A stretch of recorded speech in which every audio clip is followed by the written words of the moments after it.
स्वागत है आप सभी का एक बार फिर से एक्सपी क्लासेस में। मैं चेतन प्रताप। जैसे कि आप लोग सभी जानते हैं, एक्सपी क्लासेस में बराबर आपके बोर्ड एग्ज़ाम की तैयारी कराई जा रही है और 24 तारीख को जो आपका एग्ज़ाम था, हिंदी का एग्ज़ाम, उसकी अपार सफलता के बाद यानी जो एक्सपी क्लासेस में पढ़ाया गया बिल्कुल वही डिट्टो फंसा है पूरा आपके पेपर में और आपका पेपर बहुत अच्छा गया है।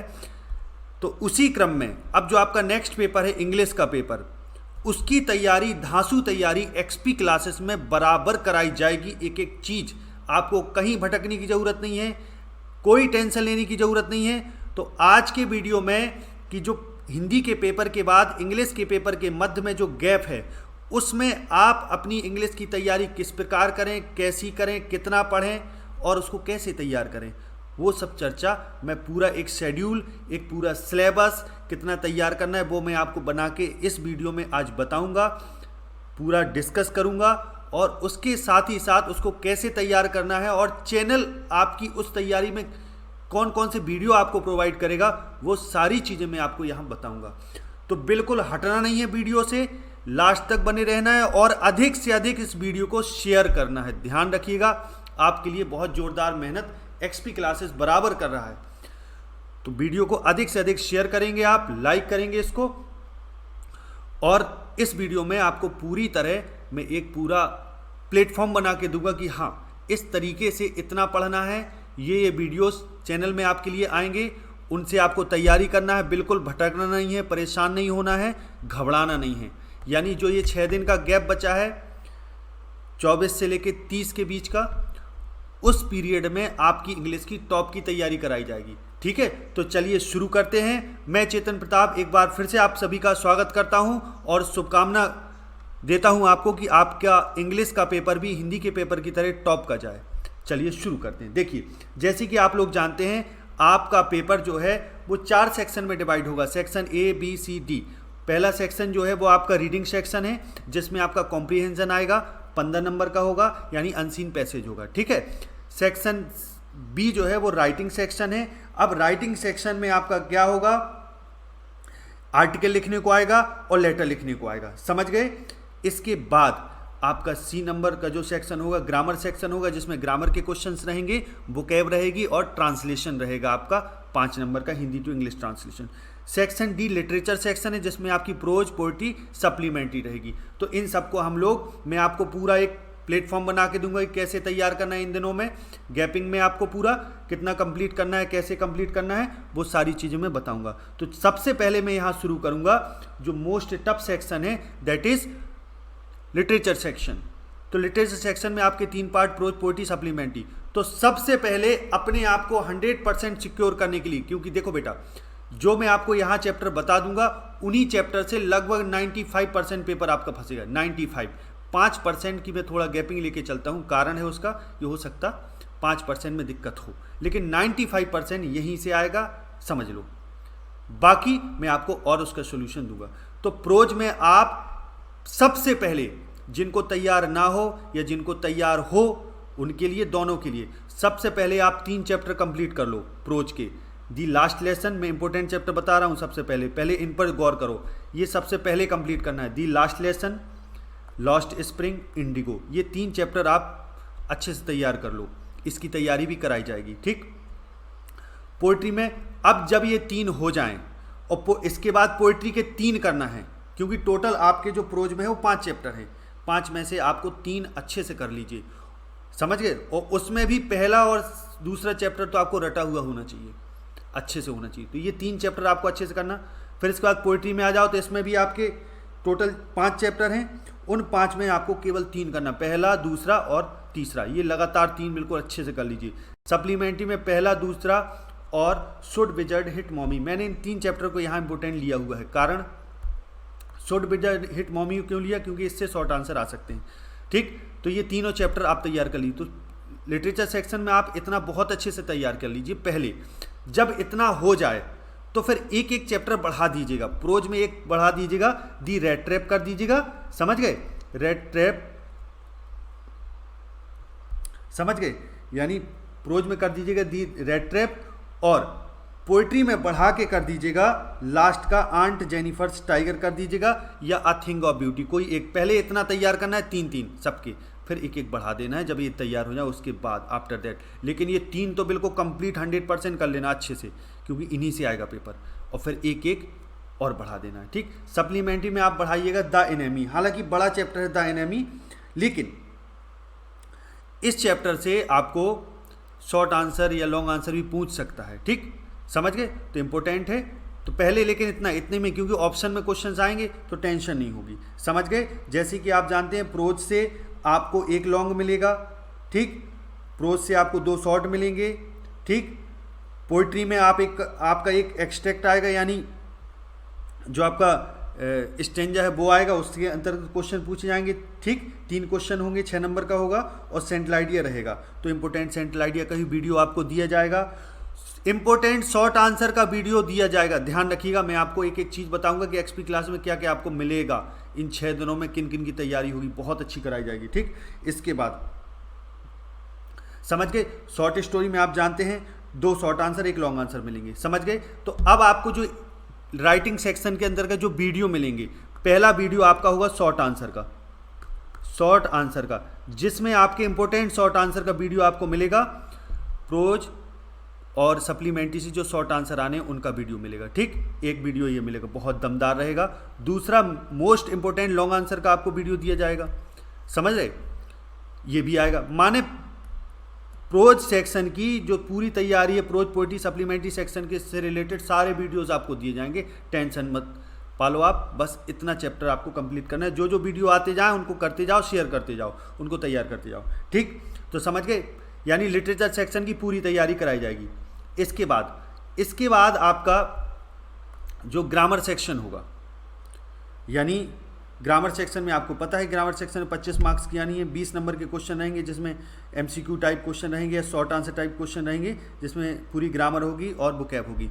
तो लगातार बुकैब की तैयारी एक्सपी क्लास में चल रही थी, ग्रामर पर भी विशेष वीडियो मिलेंगे, चैप्टर्स के वीडियो मिलेंगे, डायरेक्ट इनडायरेक्ट का सेपरेट वीडियो मिलेगा, ये सारे सेपरेट वीडियो मिलेंगे, और प्लस इनकी प्रैक्टिस के वीडियो मिलेंगे, बेहतरीन तैयारी कराई जाएगी, ठीक है, ग्रामर सेक्शन में। इसके बाद स्टोरी सेक्शन की भी तैयारी कराई जा रही थी, मोस्ट स्टोरी भी आपको दी जाएंगी, ठीक है, ध्यान रखिएगा। अब इसके बाद और ऊपर चलते हैं, मैं नीचे से शुरुआत करूं, सेक्शन डी फिर सी, अब सेक्शन बी में जो आपका राइटिंग सेक्शन है, जिसमें एक आर्टिकल एक लेटर आना है, तो आपके लिए कम से कम 10 आर्टिकल आपके तैयार कराए जाएंगे और 10 ही आपके लेटर तैयार कराए जाएंगे, बेहतरीन। इनके वीडियोस आपको मिलेंगे, टेंशन नहीं लेना है, बिल्कुल तैयार रहना है, ठीक है। इसके बाद जो पहला सेक्शन रीडिंग सेक्शन, जिसमें कॉम्प्रिहेंशन आना है, तो देखो ये आउट ऑफ सिलेबस होता है, इसका कोई सिलेबस नहीं होता है, अनसीन पैसेज होता है, तो इसकी भी प्रैक्टिस कराई जाएगी। इसके लिए भी वीडियोस, इंपॉर्टेंट कॉम्प्रिहेंशन के वीडियोस लाए जाएंगे, वेट कीजिएगा। बाकी आपकी वोकैब की अच्छी तैयारी, हर एक चीज़ की बेहतरीन तैयारी, इंग्लिश पूरा कंप्लीट आपका कराया जाएगा, एक एक टॉपिक, कोई टॉपिक आपका छोड़ा नहीं जाएगा, सारे वीडियोस आपको मिलेंगे। तो आशा करता हूँ ये मेरी बात आप समझ गए होंगे, कैसे करना है, क्या करना है, वो सारी चीज़ें मैंने आपको बता दी। सेंट्रल आइडिया का भी वीडियो आ चुका है, इसके अलावा सिंथेसिस का एक 1 शॉट वीडियो आ चुका है, और आपको वीडियो दिया जाएगा, ग्रामर के वीडियोस दिए जाएंगे, ठीक है। आपको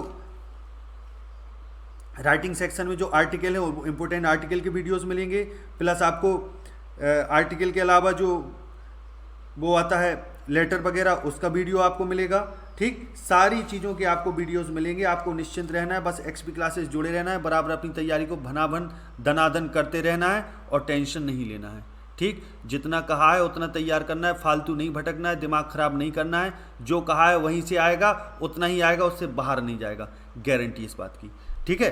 तो यहीं तक मेरी बात आप समझ गए होंगे, कैसे क्या कितना करना है, कौन कौन से वीडियो मिलेंगे, मैंने आपको सारा डिस्कस कर दिया है। निश्चिंत हो जाओ, बस एक्सपी क्लासेस के साथ बराबर जुड़े रहो, और लोगों को जोड़ते रहो, वीडियोस को शेयर करते रहो, लाइक करते रहो, ठीक है।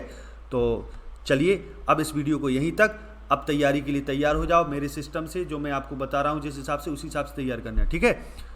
तो आज यहीं तक, जय हिंद।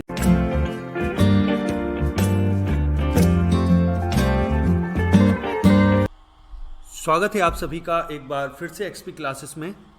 मैं चेतन प्रताप आज आपके लिए बहुत ही मोस्ट इम्पोर्टेंट वीडियो लेकर आया हूं, और ये इतना इम्पोर्टेंट वीडियो है कि इस वीडियो को कवर करने के बाद आप पूरी तरह श्योर हो जाएंगे अपने मार्क्स के प्रति कि आपको कैसे करना है और कितना करना है, क्या क्या करना है, वो सारी चीज़ें मैं इसमें बताऊंगा। यानी इस पूरे पेपर को एक मैंने सेट लिया हुआ है मॉडल पेपर का, जिसको मैं पूरा सॉल्व करूंगा, एक एक क्वेश्चंस, तो आपकी पूरी क्लैरिटी हो जाएगी किस में कितना लिखना है, वो सारी चीज़ें मैं बताते जाऊंगा। यानी बहुत इंपॉर्टेंट वीडियो है आपके लिए, समझ लीजिए। तो पूरे 100 मार्क्स का पूरा पेपर मैं सॉल्व करके आपको यहाँ बताऊंगा एक एक क्वेश्चंस। तो लास्ट तक रहिएगा, पूरा देखिएगा, कंप्लीट देखिएगा। वीडियो बहुत ज़्यादा इंपॉर्टेंट है और इस वीडियो से आने की बहुत ज़्यादा संभावना है कि इसी पेपर से आएगा। तो लास्ट तक देखना है, कंप्लीट देखना है। और यदि आपने अभी तक एक्सपी क्लासेस ऐप को डाउनलोड नहीं किया तो प्ले स्टोर से ज़रूर डाउनलोड करें, वहाँ पर भी तैयारी चल रही है बराबर। तो चलिए शुरू करते हैं हम लोग पेपर से। तो जैसे कि आप जानते हैं 3 घंटे 15 मिनट का पेपर होता है, जिसमें 15 मिनट आपको पेपर पढ़ने के लिए मिलता है।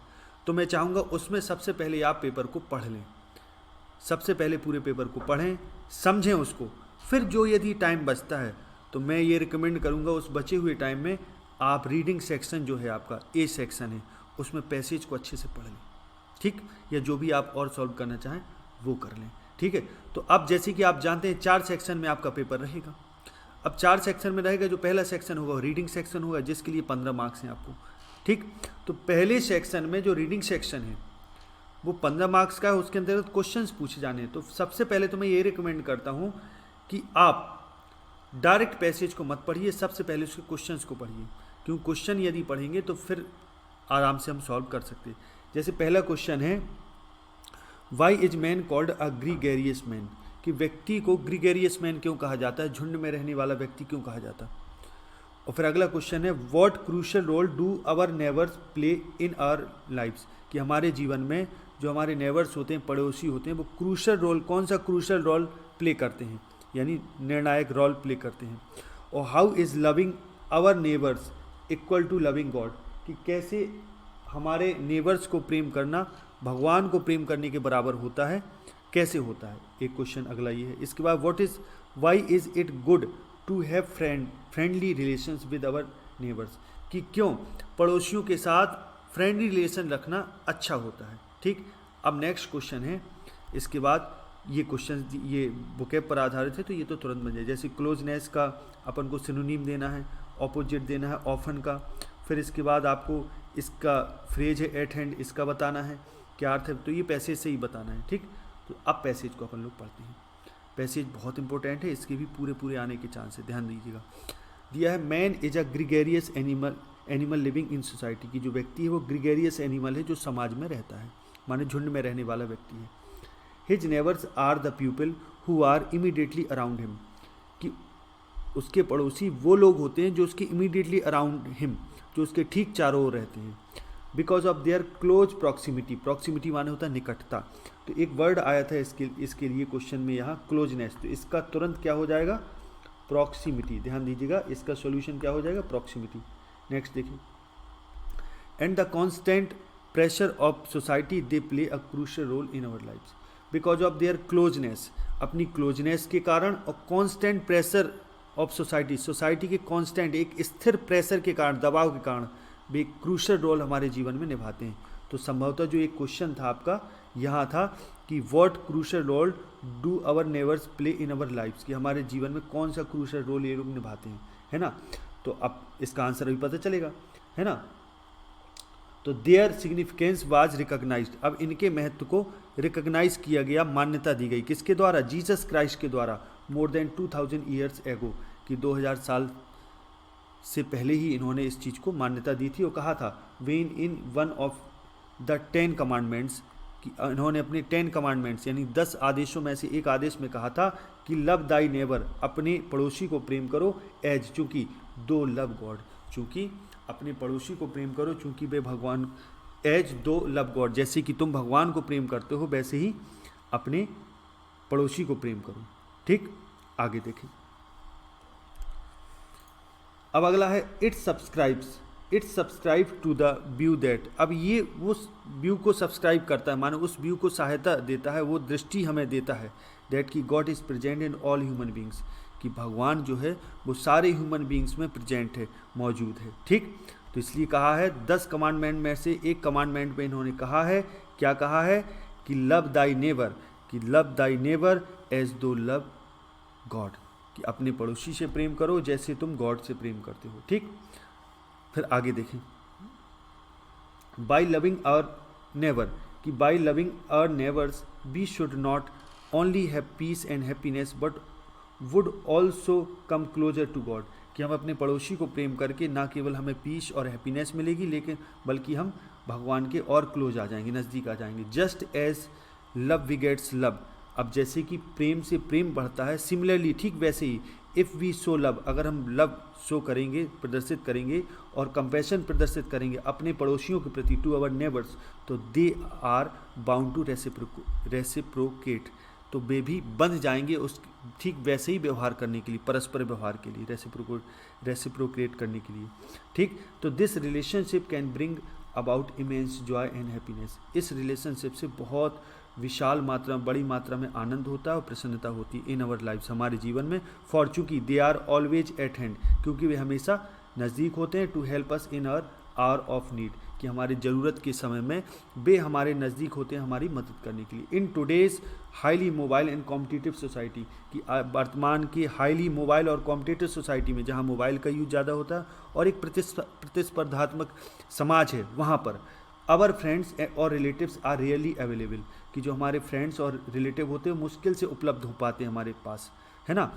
Near our place of residence, कि हमारे निवास स्थान के पास भी मुश्किल से, यानी रिश्तेदार वगैरह मित्र वगैरह नहीं होते पड़ोसी हैं, तो रेजिडेंस मान होता है निवास, हमारे निवास के आसपास। ठीक, तो अराउंड अस, हमारे चारों ओर या हमारे चारों ओर। When we need them the most, जब हमें उनकी सबसे ज़्यादा ज़रूरत होती है, तब फ्रेंड या रिलेटिव्स नहीं होते, बल्कि क्या होते हैं, पड़ोसी होते हैं। तो it is in these trying times, कि it is in these trying times that the help and assistant of our immediate neighbour comes as a boon to us. तो इन ट्राइंग टाइम्स, इन कोशिश वाले समय में जब हमें ज़रूरत हो मदद की, तब हेल्प और असिस्टेंट, सहायता और सहयोग, जो हमारे इमीडिएट नेबर हैं, जो बिल्कुल बगल के पड़ोसी हैं, जो हमारे बिल्कुल इमीडिएट नेबर हैं, हमारे पड़ोसी हैं, ठीक, उनसे क्या होता है, मदद आती है, जो हमारे लिए बून होती है, वरदान होती है। It is therefore of Paramount importance, इसलिए ये बहुत सार्वभौम रूप से इम्पोर्टेंस है, इसका इम्पोर्टेंस महत्व है, दैट कि we have good and friendly relation with our neighbours, कि हम अपने नेबर्स के साथ, अपने पड़ोसियों के साथ अच्छा व्यवहार करें, यानी फ्रेंडली रिलेशनशिप रखें, फ्रेंडली रिलेशन रखें। ठीक है, आगे देखें जरा। तो पहला जो क्वेश्चन है, why is man called a gregarious animal, कि व्यक्ति को ग्रीगेरियस एनिमल क्यों कहा जाता है, क्योंकि वो अपने पड़ोसियों से चारों ओर से घिरा होता है। ठीक है, तो आंसर क्या देंगे, यहाँ से आंसर दिए, man is a gregarious animal living in a society because, ठीक, because his neighbours are the people, because he is surrounded, ऐसे कर दो, बिकॉज ही इज सराउंडेड, या because he is immediately surrounded by his neighbours, हो गया इसका answer. अब दूसरा जो क्वेश्चन है, what crucial role do our neighbours play in our lives, कि हमारे जीवन में कौन सा क्रूशल रोल हमारे जो पड़ोसी हैं वो निभाते हैं, कौन सा क्रूशल रोल निभाते हैं। तो इसके लिए बताया गया था कि बहुत वो क्लोज होते हैं और कांस्टेंट प्रेशर होता है उन पर सोसाइटी का, इसलिए वे they play a crucial role because of their close proximity and the constant pressure of the society, they play a crucial role in our lives, हमारे जीवन में एक क्रूशल रोल निभाते हैं। तो कौन सा क्रूशल रोल निभाते हैं, कि वे हमेशा हमारी मदद करने के लिए तैयार रहते हैं, है ना। तो इसका आंसर कैसे देंगे, अपन बना के देना है, because of their close proximity and the constant pressure of society our neighbours play a crucial role in our life because they help and support us when we are in need, कि वे help और support करते हैं हमें जब हम ज़रूरत में होते हैं। ठीक है, आगे देखिए। अब अगला क्वेश्चन है, how is loving our neighbours equal to loving God, कि क्यों भगवान से प्रेम करना के बराबर ही पड़ोसियों से प्रेम करना है, क्यों है, क्योंकि जैसे ही हम प्रेम शो करते हैं उनके प्रति, तो वे भी वैसे ही बाउंड हो जाते, बंध जाते हैं, वे वैसे ही रेसिप्रोकेट करने के लिए, समझ गए। तो आंसर इसका क्या होगा, कि loving our neighbours is equal to loving God, कि लविंग आवर नेबर्स इज है equal to loving God, because क्योंकि वेन वी लव देम, कि वेन वी लव देम कर लो या when we love our neighbours, तो they are bound to reciprocate, तो वे बंध जाते हैं रेसिप्रोकेट करने के लिए, माने बदले में प्रेम देने के लिए।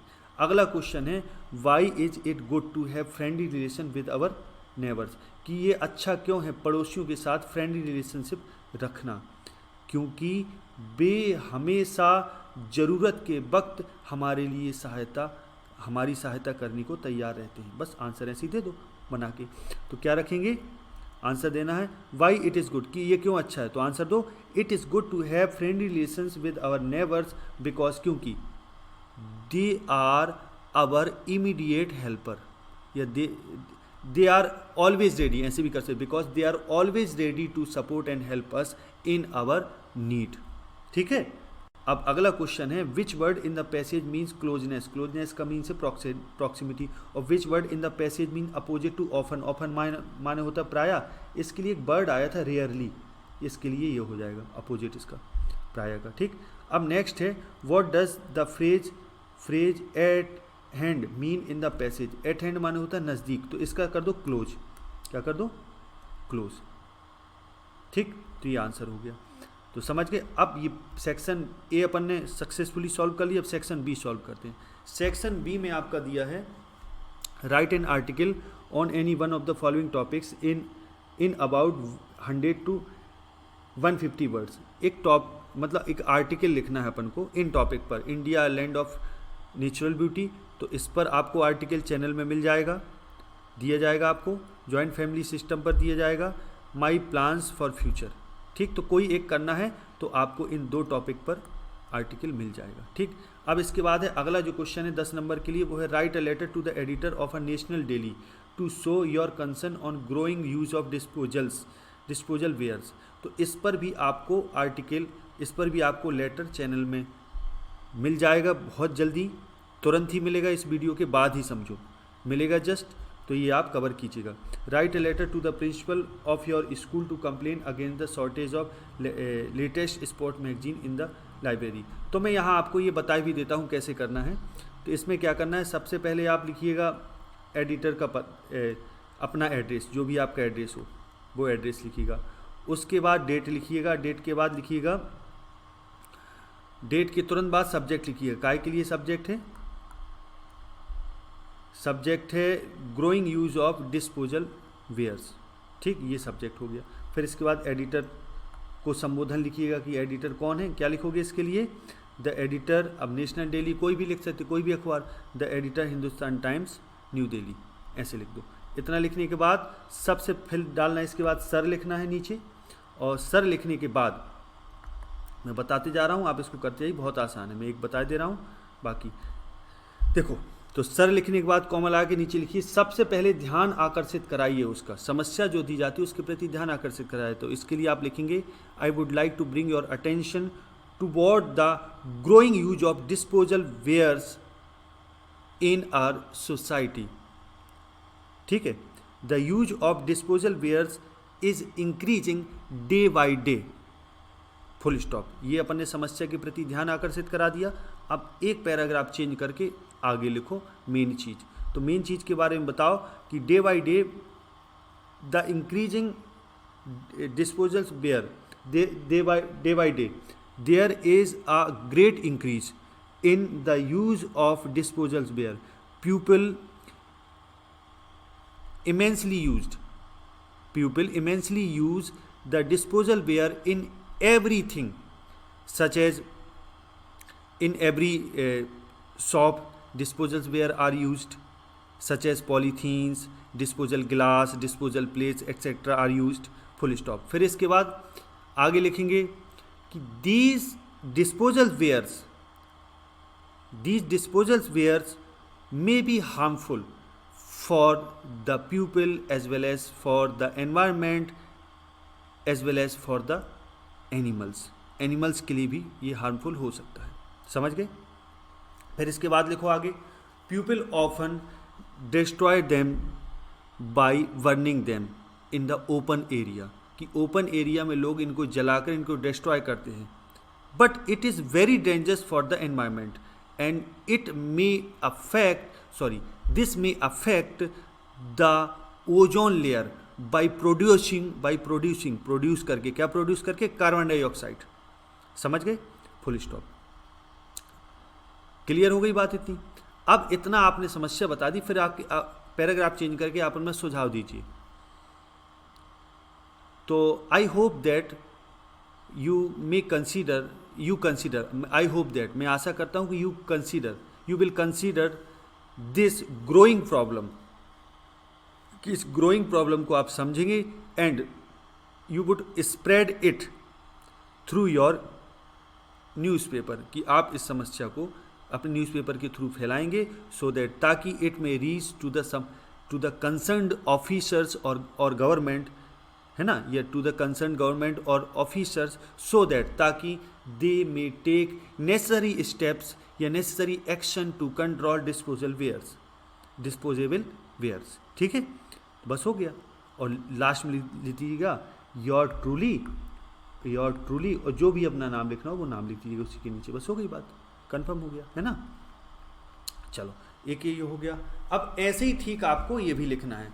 अब जहाँ आपने इस एडिटर का नाम डाला है, पता डाला है, वहीं अब प्रिंसिपल के लिए लिखना है, तो कोई लिख दिए टू द प्रिंसिपल, और जो भी प्रिंसिपल हो, जिस भी स्कूल का नाम देना हो वो दीजिए। बाकी वैसे ही शुरू करना है जैसे इसको मैंने किया। तो इसमें भी आपको पहले ध्यान आकर्षित कराना है। ठीक, इसके लिए आपको दे दिया जाएगा चैनल में वीडियो। आगे बढ़ो, आगे चलते हैं। सेक्शन सी जो है वो सेक्शन सी है आपका। इसमें अब ग्रामर सेक्शन है, जिसमें 10 क्वेश्चन 2-2 नंबर के मिलेंगे। तो ग्रामर के साथ इसमें वोकैब भी होगी। तो सॉल्व करते हैं। इसमें कह रहा है choose the correct option to answer the following questions, कि निम्नलिखित क्वेश्चन को आपको सॉल्व करना है करेक्ट ऑप्शन चुन के।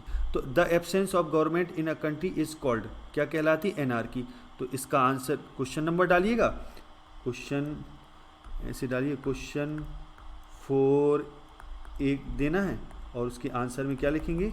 पूरा लिखेंगे, the absence of government in a country is. ठीक, या सीधा आंसर लिखिए थर्ड, कौन सा? एनार्की। जहाँ जिस देश में सरकार नहीं होती उसको अराजकता बोलते, एनार्की बोलते। इसके बाद अगला है द फ्रेज इंचिंग टूवर्ड्स का मतलब क्या होता है? इंचिंग टूवर्ड्स का मतलब होता है to move slowly in a direction, एक दिशा में धीरे धीरे चलना। टू हैव इचिंग फीलिंग नहीं होता। मीजर समथिंग, मूव अपवर्ड्स, ऊपर की तरफ, ये नहीं होता। तो इसका सही आंसर ये है। नेक्स्ट बढ़ें आगे। अगला है the synonym of meagre. Meagre का मतलब होता है अल्प। क्या होता है? अल्प। तो इसका क्या होगा? प्लेंटीफुल माने पर्याप्त, स्कार्स माने कमी। ठीक है, तो ये नहीं होगा, समझ गए। तो क्या होगा आपका?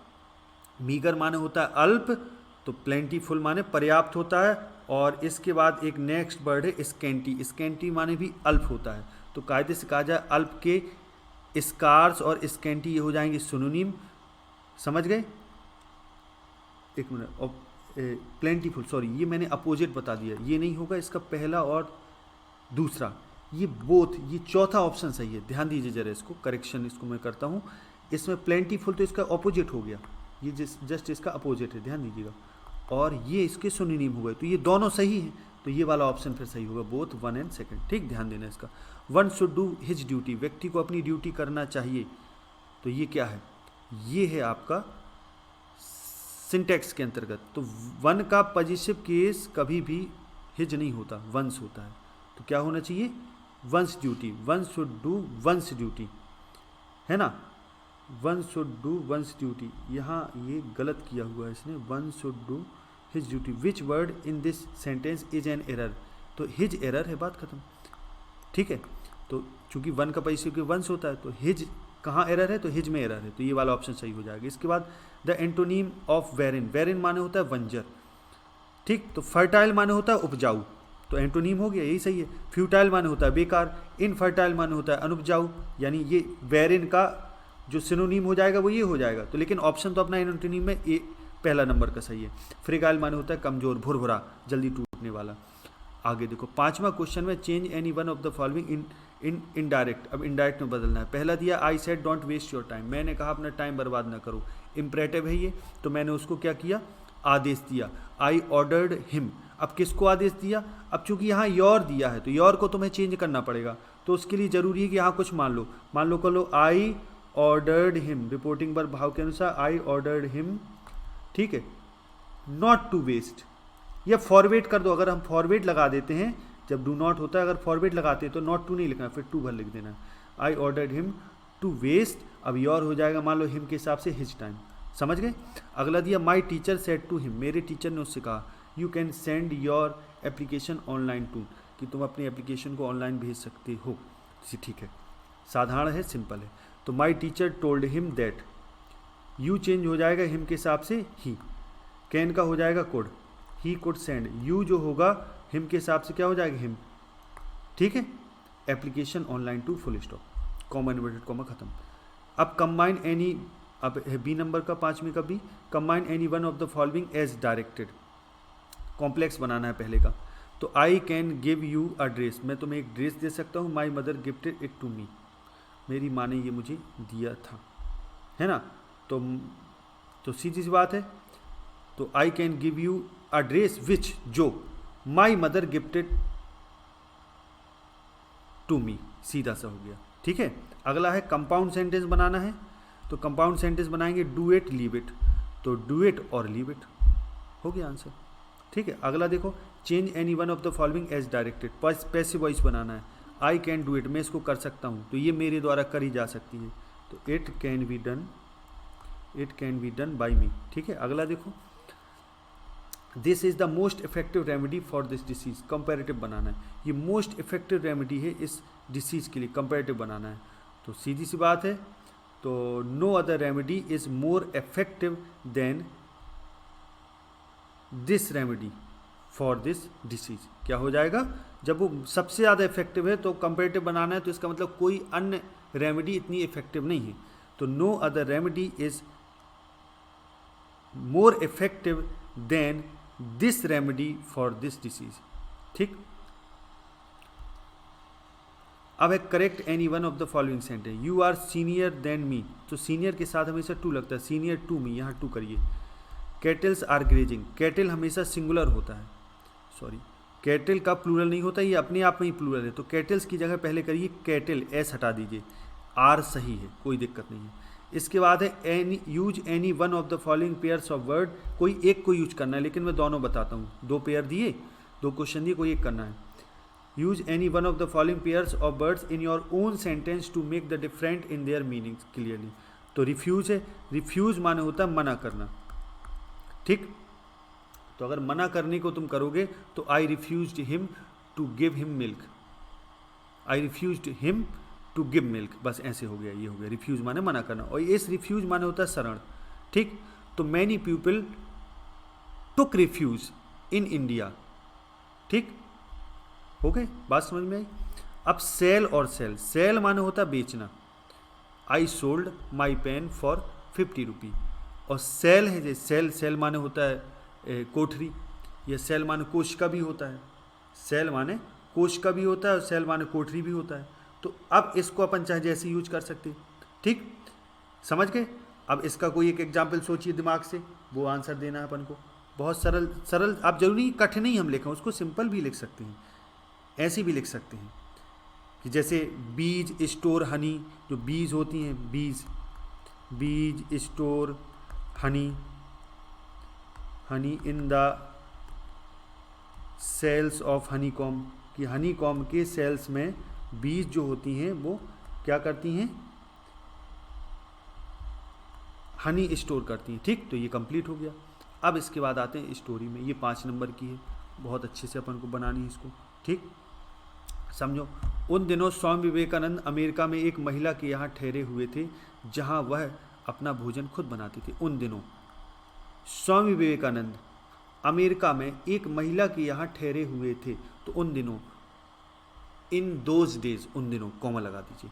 स्वामी विवेकानंद अमेरिका में एक महिला के यहाँ ठहरे हुए थे, तो in those days in America, comma, Swami Vivekananda stayed, ठहरे हुए थे, in the house of a lady, ठीक, लेडी के घर में, कॉमा लगा दीजिए, वेयर, जहाँ वह अपना भोजन खुद बनाते थे, ही मेड, ठीक है, या ही प्रिपेयर्ड हिज फूड हिमसेल्फ, ठीक। एक दिन एक दिन वह भोजन करने जा रहे थे कि कुछ भूखे बच्चे पास आकर खड़े हो गए। एक दिन वह भोजन करने जा रहे थे, वन डे, एक दिन। He was going to eat food, या ईट फूड ना करके टेक मील कर दो, भोजन लेने जा रहे थे, माने ग्रहण करने जा रहे थे। टू ईट मील भी कर सकते, ठीक। जा रहे थे कि कुछ भूखे बच्चे पास आकर खड़े हो गए, तो दैट लगा दो। सम हंग्री चिल्ड्रन, ठीक, स्टूड नियर हिम, उनके पास खड़े हो गए, ठीक। स्वामी विवेकानंद ने अपनी सारी रोटियां उन बच्चों में बांट दी। स्वामी विवेकानंद डिस्ट्रीब्यूटेड, इन्होंने बांट दी, ठीक है, all his chapatis to these children, ठीक, टू दो चिल्ड्रन, उन बच्चों में बांट दी। यह देख महिला ने उनसे पूछा, सीइंग दिस, यह देख महिला ने उनसे पूछा, द लेडी आस्क्ड हिम, या द वुमन आस्क्ड हिम, आपने सारी रोटियां बच्चों को दे दी। You gave all the chapatis to the children, अब आप क्या खाएंगे, अब आप क्या खाएंगे, यानी what will you eat now. तो उन्होंने मुस्कुराकर जवाब दिया, ही स्माइल्ड एंड सेड, या ही स्माइल्ड एंड रिप्लाइड, वो मुस्कुराए और जवाब दिया। रोटी तो केवल भूख शांत करने वाली चीज़ है। चपातीज आर द थिंग्स, या chapati is a thing which only satisfies the hunger, जो केवल हंगर को सेटिस्फाई करती है, भूख को शांत करती है। यह मेरे पेट में नहीं तो उनके पेट में सही है ना।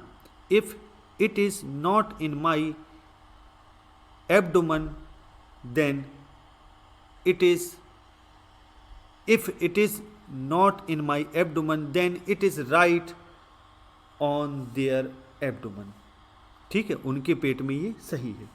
देने का आनंद पाने के आनंद से बढ़कर है। The Joy of giving is better than the Joy of taking, समझ गए, या गेटिंग, क्लियर। अब आगे देखें, अब आगे देखें और समझें जरा क्वेश्चंस को। पहला क्वेश्चन कह रहा है हु आर द, अब ये क्वेश्चंस आपके 40 वर्ड में आपको देने हैं, 2 क्वेश्चन का आंसर देना है, अथवा में दिए हैं, 40 वर्ड से ज़्यादा नहीं होना चाहिए। मैं समझाता हूँ, समझिए। Who are the inhabitants of Seemapuri, Seemapuri के निवासी कौन थे, तो सीमापुरी के निवासी कौन थे, रैग पिकर्स थे। सीमापुरी के निवासी कौन थे, रैग पिकर्स सीमापुरी के निवासी थे, ठीक, साहिब नाम का लड़का, ठीक। तो क्या लिखेंगे, इधर लिख सकते हैं द इनहेबिटेंट्स ऑफ सीमापुरी वर थे, कौन थे निवासी, साहिब एंड, या वर द रैग पिकर्स, ठीक है, rag pickers. Among them there was a boy whose name was Saheb, समझ गए। अमंग देम, उनमें से एक, ठीक, among them was a boy, उनमें से एक लड़का था, हुज नेम वाज साहिब, समझ गए। ये आंसर हो गया इसका। यह इतना लंबा नहीं भी देना इतने, क्योंकि 2 क्वेश्चन इसमें अटैच हैं, ठीक। तो who were the inhabitants of Seemapuri, Seemapuri के इनहेबिटेंट्स कौन थे, निवासी कौन थे, तो सीधा लिख दो the rag pickers small children थी, है ना, समझ गए। या ऐसे भी लिख सकते हैं the inhabitants of Seemapuri were rag pickers were the children who did rag picking, जो रैग पिकिंग करते थे, माने कूड़ा बीनते थे, समझ गए। और what do they do for their survival, वे अपने सर्वाइवल के लिए क्या करते थे, तो कूड़ा बीनते थे, है ना।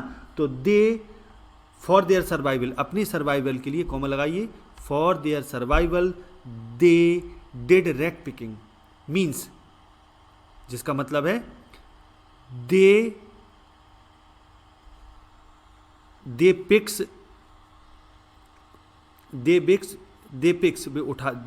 उठाते थे, क्या उठाते थे, गोल्ड और कॉइन्स, या दे सर्च्ड, वे खोजते थे, क्या खोजते थे गोल्ड और coins in the garbage dumps, garbage dump में ये खोजते थे। क्लियर हो गई बात। आगे देखें, अब अथवा में ये क्वेश्चन दूसरा दिया, हालांकि एक ही करना है लेकिन मैं दोनों बताता हूँ। हु वाज राजकुमार शुक्ला, राजकुमार शुक्ला कौन था, और what did he do to bring Gandhi to Champaran, Rajkumar Shukla कौन था और उसने क्या किया गांधी जी को चंपारण ले जाने के लिए, ठीक। तो Rajkumar Shukla was a poor peasant, ठीक है, समझ गए। Poor peasant and a sharecropper, poor peasant था और शेयर क्रॉपर था, ठीक, ऑफ चंपारण डिस्ट्रिक्ट, ठीक है, ये राजकुमार शुक्ला हो गया।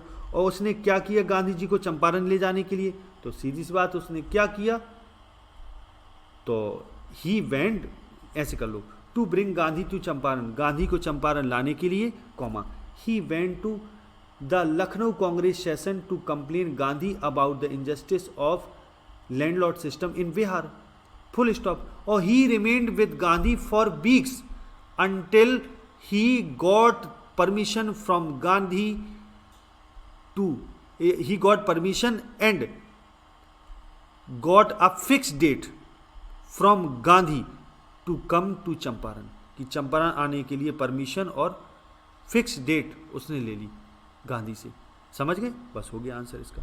अब इसके बाद दूसरा क्वेश्चन है, why did Mister Hamel blame parents and himself for not paying proper attention to the study of French, कि फ्रेंच, यहाँ फ्रेंच शब्द नहीं है, यहाँ फ्रेंच होना चाहिए, फ्रेंच, कि फ्रेंच की स्टडी के लिए एम हेमिल ने उसके पेरेंट्स और स्वयं को ब्लेम क्यों किया, ध्यान न देने के लिए, तो इसका आंसर अपन दे सकते हैं, है ना।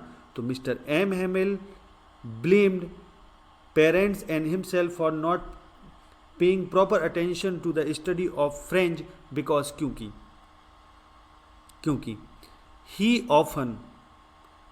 often announced the holiday whenever he went to fishing and जब कभी फिशिंग के लिए जाता था तो वो छुट्टी कर देता, अनाउंस कर देता, एंड ही ऑफन सेंट, वो प्रायः भेज देता था फ्रेंच को, he often sent French to water the plants in the garden, garden में भेज देता प्लांट्स को पानी देने के लिए, full stop. And his parents were also blamed, उसके पेरेंट्स को भी ब्लेम किया गया, बिकॉज, क्योंकि they did not want French to study but they wanted to make him earn the money, so they sent him to factory except for school, कि school भेजने के बजाय वे उसको फैक्ट्री में भेज देते, कहाँ भेज देते थे, फैक्ट्री में, समझ गए। तो ये इसका आंसर हो गया।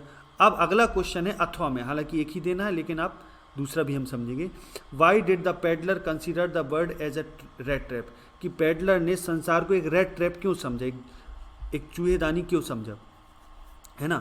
तो बताते हैं, the peddler consider the world as a rat trap because, क्योंकि, है ना, as the Reds are attracted, जैसे कि रेड्स जो होते हैं, चूहे होते हैं, अट्रैक्ट हो जाते हैं और चूहेदानी में फंस जाते हैं, है ना, समझ गए।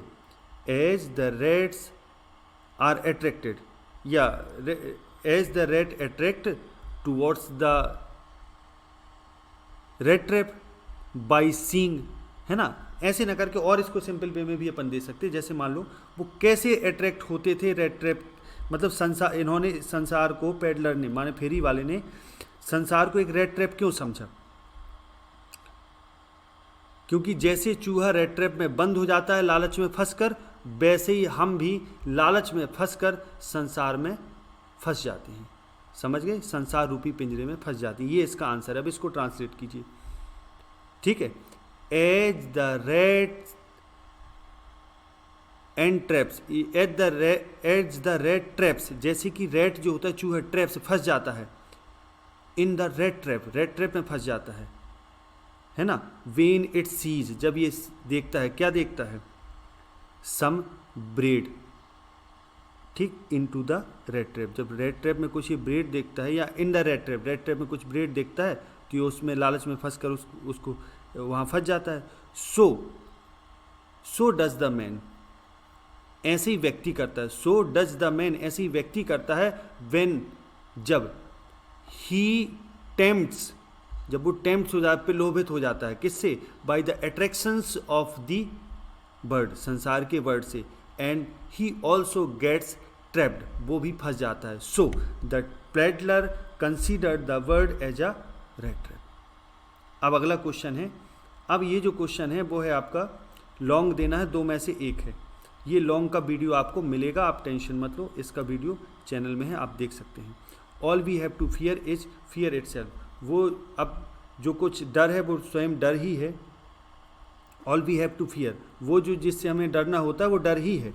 Justify this statement on the basis of the lesson deep water, deep water के हिसाब से इस स्टेटमेंट को वो करना है। तो ये लॉन्ग आपको मिलेंगे, ठीक है। अगला है describe the plight of rag pickers as depicted in the lesson Lost Spring, rag picker की फ्लाइट बताओ क्या दशा थी उनकी, ये भी लॉन्ग आपको मिल जाएगा। मोस्ट इंपोर्टेंट लॉन्ग है, ध्यान दीजिए, ये आपको मिलेगा। अब इसके बाद 9वां क्वेश्चन है, read the following extract carefully and answer the question that follow.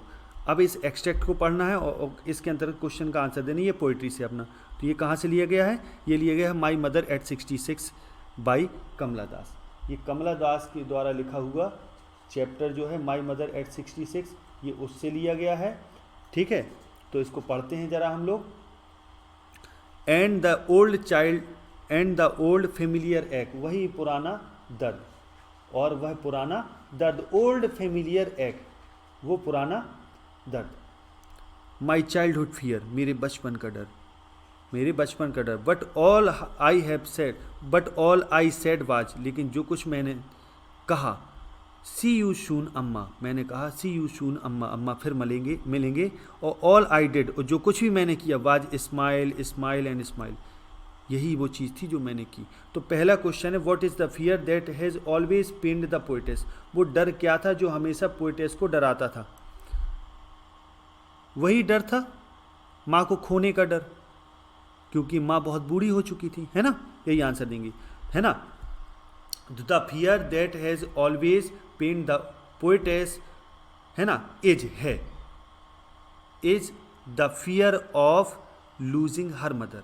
क्या आंसर हो जाएगा, यहाँ से लेना है और लिखना है as the fear of losing her mother as, because या एज कुछ भी लिख दो, बिकॉज सी हैड बीन, क्योंकि वो हो चुकी थी, टू ओल्ड, बहुत ज़्यादा ओल्ड, ठीक। अगला question, what is the contrast between the poetess feeling and her words. Contrast क्या है, पोएट की फीलिंग में, पोएटेस की फीलिंग में, उनके शब्दों में क्या कंट्रास्ट है, अंतर क्या है।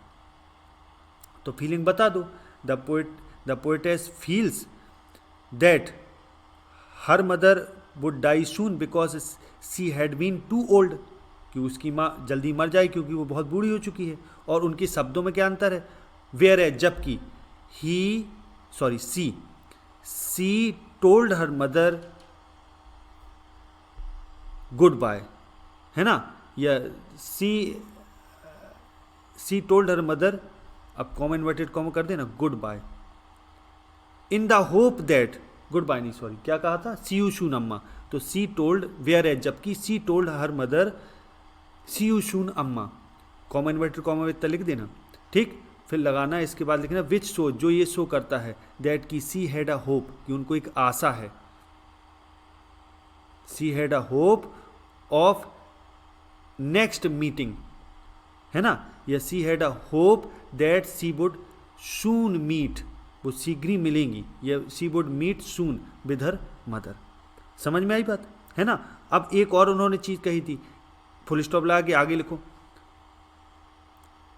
सी smiled and smiled, she did a long smile, उसने एक लंबी स्माइल की, विच शोज दैट, जो ये शो करती है कि she wants to hide her pain behind her smile, कि वो अपने पेन को, कष्ट को अपनी स्माइल के पीछे छिपाना चाहती हैं। ये कंट्रास्ट हो गया। अब अगला क्वेश्चन है why did the poetess keep on smiling only, केवल हंसती क्यों गई। तो इसका आंसर वही जो मैंने अभी दिया, the poetess kept on smiling only because she wanted to hide her grief, वो अपनी तकलीफ को या अपने दुख को या पेन को, कुछ भी बोल दो, हर ग्रीफ बोल दो, पेन बोल दो, है ना, या हर सैडनेस बोल दो, बिहाइंड हर लॉन्ग स्माइल, अपनी लंबी स्माइल के पीछे वो ये चीज़ छुपाना चाहती थी।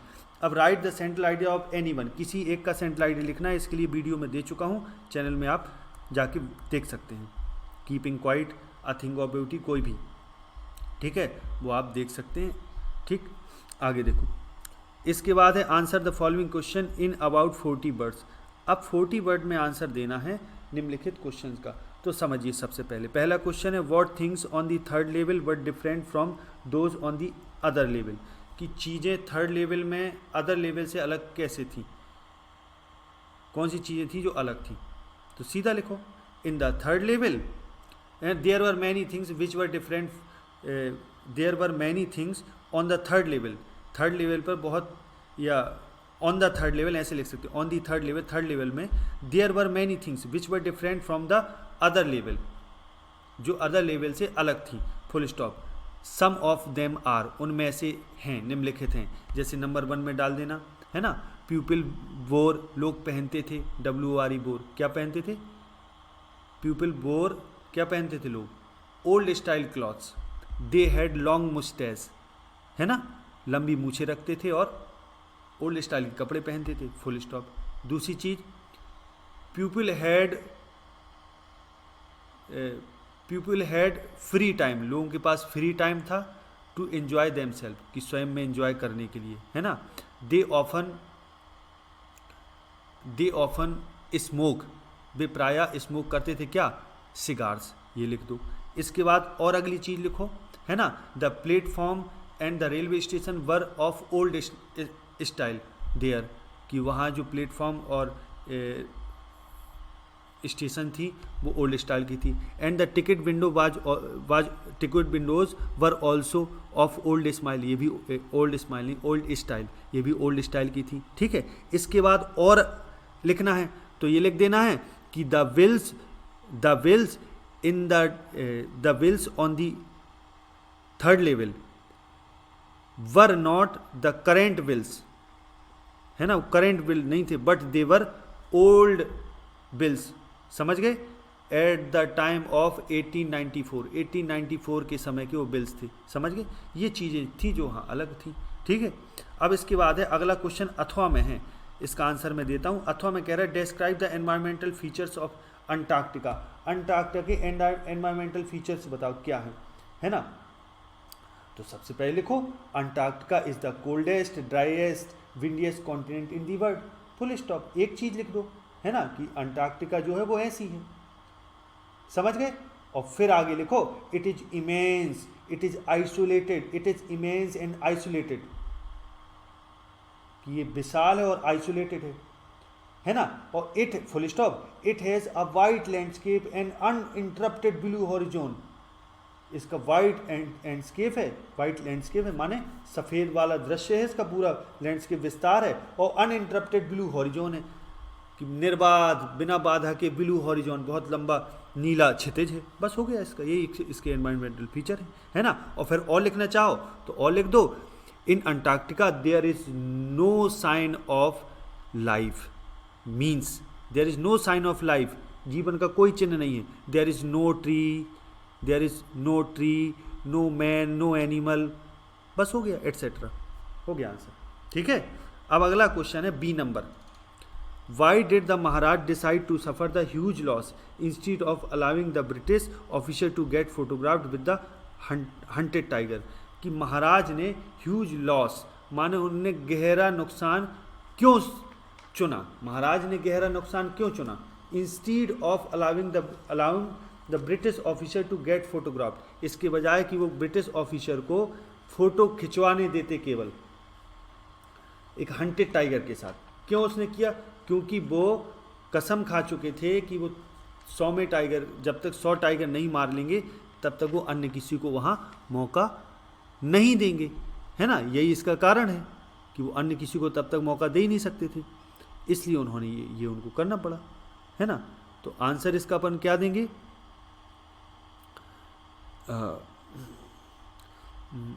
क्या देंगे आंसर, सीधा आंसर इसका। तो the Maharaja decided to suffer the huge loss instead of allowing the British officer to get photograph with the hunted tiger because, क्योंकि ही हैड टेकन अ बो, क्योंकि उन्होंने शपथ ले ली थी दैट